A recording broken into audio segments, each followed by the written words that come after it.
Hello बच्चों, मेरा नाम रजनी है। आज मैं आप सबको क्लास 9th की हिंदी बुक स्पर्श पढ़ाने वाली हूँ। स्पर्श बुक में दो खंड हैं। पहला है गद्य खंड मीन्स स्टोरीज, दूसरा है काव्य खंड मीन्स कविताएं। आज का पहला लेसन है दुख का अधिकार। यह यशपाल द्वारा रचित गद्य खंड है।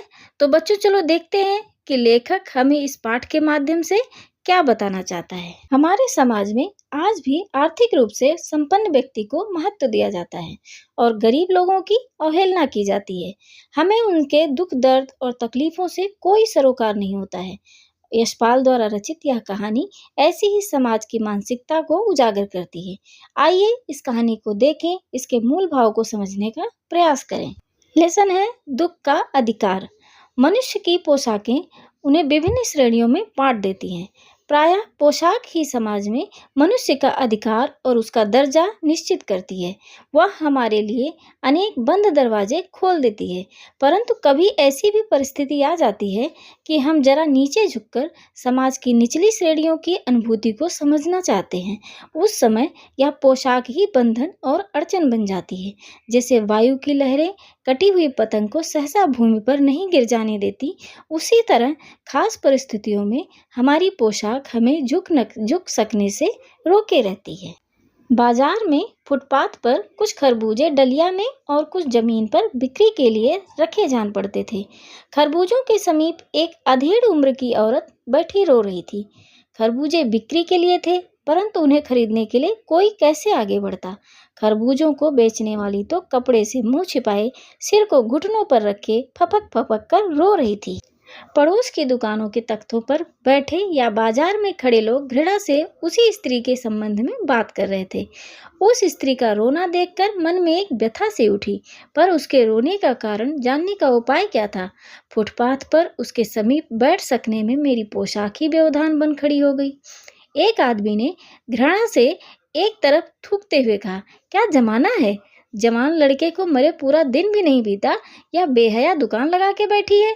दूसरे साहब अपनी दाढ़ी खुजाते हुए कह रहे थे, अरे जैसी नीयत होती है अल्लाह वैसा ही बरकत देता है। सामने के फुटपाथ पर खड़े एक आदमी ने दिया सलाई की तीली से कान खुजाते हुए कहा, अरे इन लोगों का क्या है, ये कमीने लोग रोटी के टुकड़े पर जान देते हैं। इसके लिए बेटा बेटी खसम लुगाई धर्म ईमान सब रोटी का टुकड़ा है। परचून की दुकान पर बैठे लाला जी ने कहा, अरे भाई उनके लिए मरे जिए का कोई मतलब नहीं है, पर दूसरे के धर्म ईमान का तो ख्याल करना चाहिए। जवान बेटे के मरने पर 13 दिन का सूतक होता है और वह यहाँ सड़क पर बाजार में आकर खरबूजे बेचने बैठ गई है।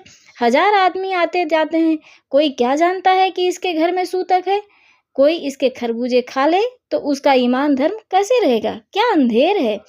पास पड़ोस की दुकानों से पूछने पर पता लगा कि उसका 23 बरस का जवान लड़का था। घर में उसकी बहू और पोता पोती हैं। लड़का शहर के पास 1.5 बीघा भर जमीन में कछियारी करके परिवार का निर्वाह करता था।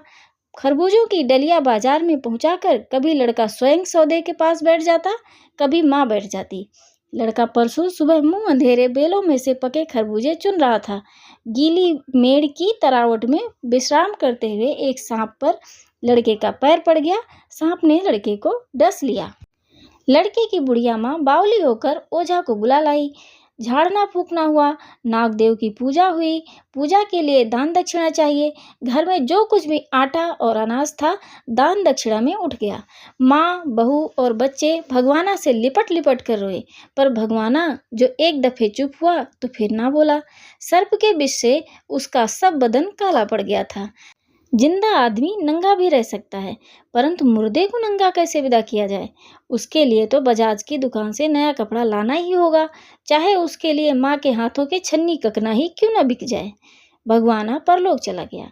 घर में जो कुछ चूनी भूसी थी उसे विदा करने में चली गई। बाप नहीं रहा तो क्या, लड़के सुबह उठते ही भूख से बिलबिलाने लगे। दादी ने उन्हें खाने के लिए खरबूजे दे दिए, लेकिन बहू को क्या देती। बहू का बदन बुखार से तवे की तरह तप रहा था। अब बेटे के बिना बुढ़िया को दुवन्नी चवन्नी भी कौन उधार देता। बुढ़िया रोते रोते और आंसू पोंछते पोंछते भगवाना के बटोरे हुए खरबूजे डलिया में समेटकर बाजार की ओर चली। और चारा भी क्या था।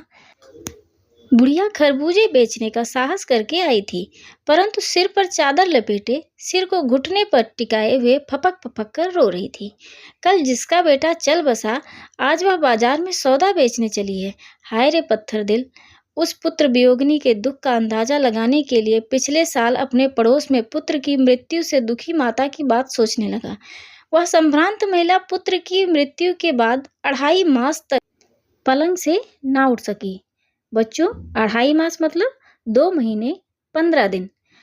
उन्हें 15-15 मिनट बाद पुत्र वियोग से मूर्छा आ जाती थी और मूर्छा ना आने की अवस्था में आंखों से आंसू ना रुकते थे। मतलब जब वो ठीक होती थी तो वो हमेशा रोती रहती थी। 2-2 डॉक्टर हरदम सिरहाने बैठे रहते थे।